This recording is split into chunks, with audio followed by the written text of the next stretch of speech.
हा Biscoff cake बनवायला इतका सोपा आणि इतका टेस्टी आहे ना की तुम्ही एकदा हा बनवलात ना तर वारंवार हाच बनवतात. हाय एव्हरीवन, मी प्राची. नमस्ते किचनमध्ये तुम्हा सर्वांचं पुन्हा एकदा खूप खूप स्वागत आहे. चला तर मग रेसिपीला सुरुवात करूयात. आपल्याला लागणार आहेत 3 बिस्कॉफ बिस्किटचे पॅकेट. ही बिस्किटं आपल्याला मिक्सरमध्ये घालून क्रश करून घ्यायची आहेत.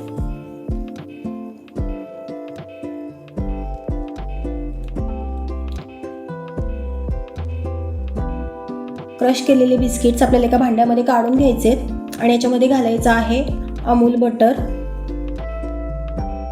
हे सॉल्टेड अमूल बटर आहे. बटर बिस्किटांच्या क्रशला चांगलं लावून घेऊयात.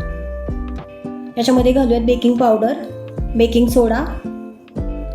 इथे मी 1 कप दूध घेतले. हे आपल्याला थोडं थोडं घालायचं आहे, एकदम घालायचं नाहीये. बॅटरची कन्सिस्टन्सी आपल्याला या पद्धतीची हवी आहे. मी गॅसवरती कढई गरम करायला ठेवली आहे.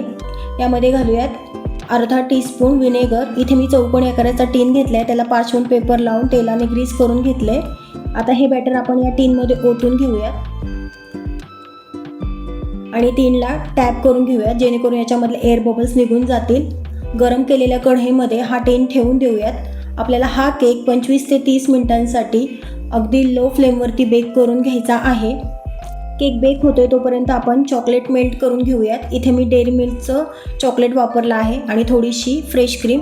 फ्रेश क्रीमच्या जागी तुम्ही दूधही घेऊ शकता. डबल बॉयलर पद्धतीने आपल्याला हे चॉकलेट मेल्ट करून घ्यायचं आहे. 30 मिनिटं झाली आहेत. चेक करून बघूयात. टूथपिक अगदी क्लिअर आहे. टीन बाहेर काढून घेऊयात. अगदी मस्त असा छान केक बेक झालाय आपला बघा. केक थंड झालाय. आपण याला डिमोल्ड करून घेऊयात. एका प्लेटवरती आपण याला काढून घेऊयात. आता या केकवरती आपण जे चॉकलेट मेल्ट करून घेतलं होतं ते पोर करून घेऊयात. ऑप्शनल आहे, तुम्हाला घालायचं असेल तर घाला, नाही घातलं तरीही चालेल. याच्यावरनं आपण बिस्कॉफच्या बिस्किटांचा क्रश घालूयात गार्निशिंगसाठी. आणि हा केक आपल्याला फ्रीजमध्ये 15 मिनिटांसाठी सेट करून घ्यायचा आहे. याचे पीस कट करून घेऊयात आणि वरतून पिस्त्याचे काप घालून ह्याला गार्निशिंग करून घेऊयात. तर तयार आहे आपला एगलेस बिस्कॉफ केक. अगदी सुंदर असं टेक्स्चर आलं आहे. किती छान असा डार्क ब्राऊन कलर आला आहे बघा याचा. या केकसाठी अगदी कमी साहित्य लागतं आणि वेळही फार कमी लागतो. रेसिपी आवडली असेल तर नक्की ट्राय करून बघा.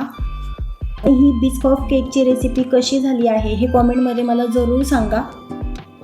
व्हिडिओ आवडला असल्यास व्हिडिओला एक लाईक आणि चॅनलला सबस्क्राईब करायला विसरू नका.